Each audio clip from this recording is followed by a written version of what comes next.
আসসালামু আলাইকুম প্রিয় দেশবাসী। তো প্রথমেই শুকরিয়া আদায় করছি যে বেঁচে আছি এখনো, কারণ হয়তোবা বেঁচে থাকার কথা ছিল না, অথচ এখন কথা বলতে পারছি। বিভিন্ন ষড়যন্ত্র প্রতিনিয়তই ঘিরে আছে এবং বিভিন্নভাবে আমাদেরকে বিভিন্ন বিপদের সম্মুখীন করার চেষ্টা চলছে।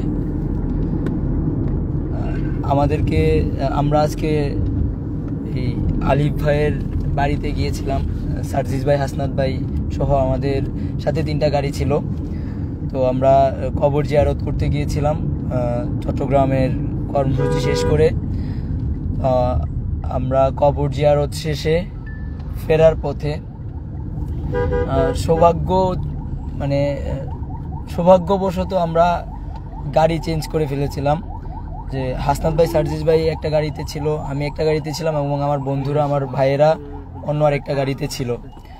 তো আমরা একটু পিছিয়ে আসতেছিলাম, প্রায় 5-7 মিনিটের রাস্তা পিছিয়ে আসতেছিলাম, আর সামনে আমাদের ওই গাড়িটা ছিল।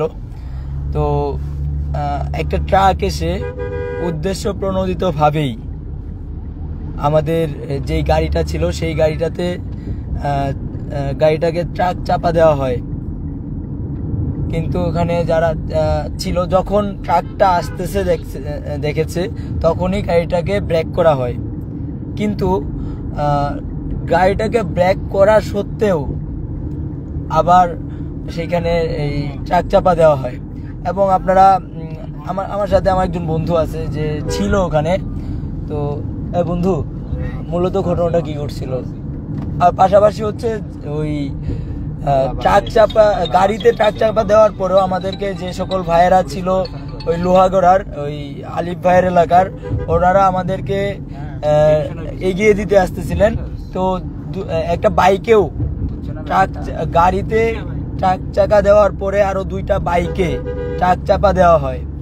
এবং পরবর্তীতে যখন ড্রাইভারকে জিজ্ঞেস করা হয়, তার কাছ থেকে কোনো আনসার থাকে না।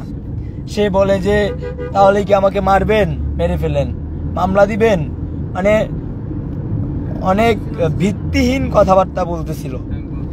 এবং পরবর্তীতে আমরা জানতে পারি যে যেই গাড়িটা ছিল, যেই ট্রাকটা ছিল, সেই ট্রাকের মালিক হচ্ছে একজন আওয়ামী দূষর। সে এখন পলাতক আছে, তার বিরুদ্ধে মামলা করা হয়েছে। আসলে আমরা জানি না আমাদের নিরাপত্তাটা কোথায়।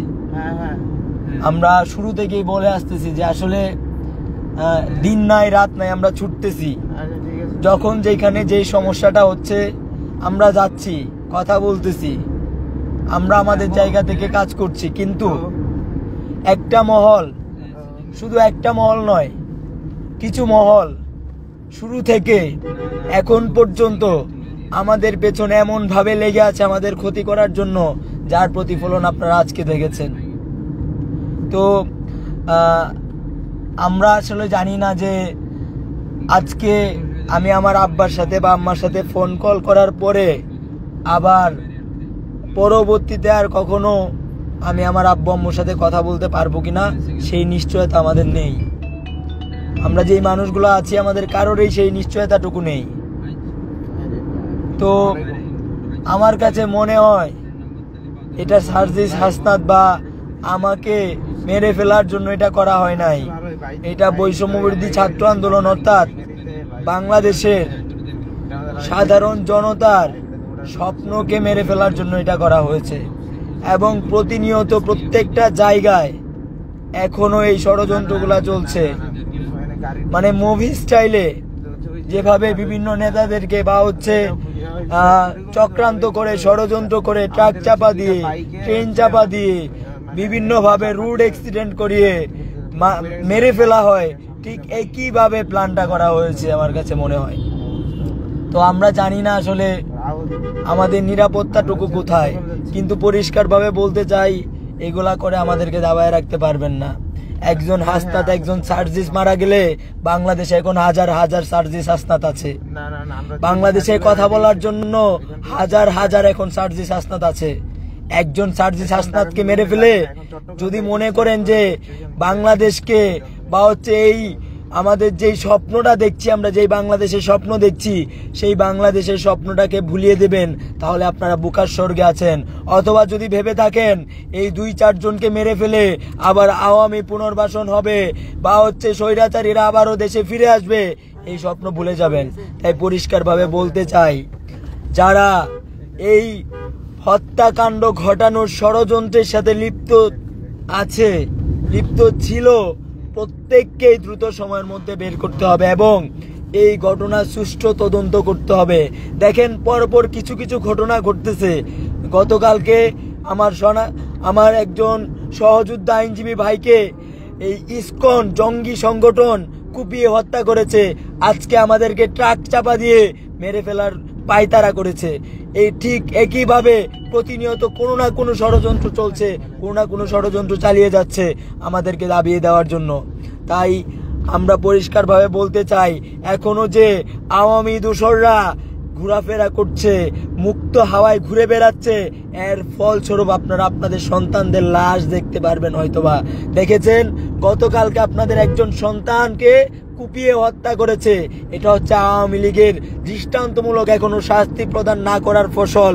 যদি আরো লেন্দি হয়, আপনারা যদি এই স্থবিরতার ভেতরে থাকেন, সিস্টেমের ভেতরে থাকেন, তাহলে হয়তোবা আরো লাশ দেখতে হবে পরবর্তীতে। তাই আমরা পরিষ্কারভাবে বলতে চাই, সিস্টেম যদি ভাঙতে হয় তাহলে সিস্টেম ভাঙেন।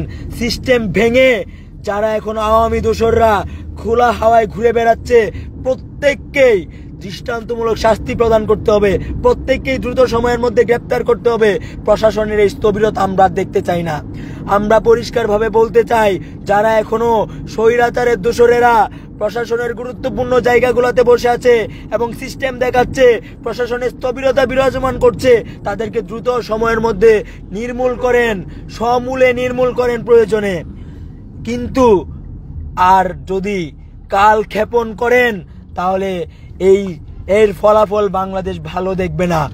তাই পরিষ্কারভাবে বলতে চাই, যারা এই হত্যাকাণ্ড সাথে জড়িত, প্রত্যেকেই দ্রুত সময়ের মধ্যে গ্রেপ্তার করতে হবে এবং যারা আওয়ামী দোসররা এখনো খোলা হাওয়ায় ঘুরে বেড়াচ্ছে, তাদেরকে খুঁজে খুঁজে চিরুনি অভিযান দিয়ে বের করে গ্রেপ্তার করে জেলে ঢুকাতে হবে।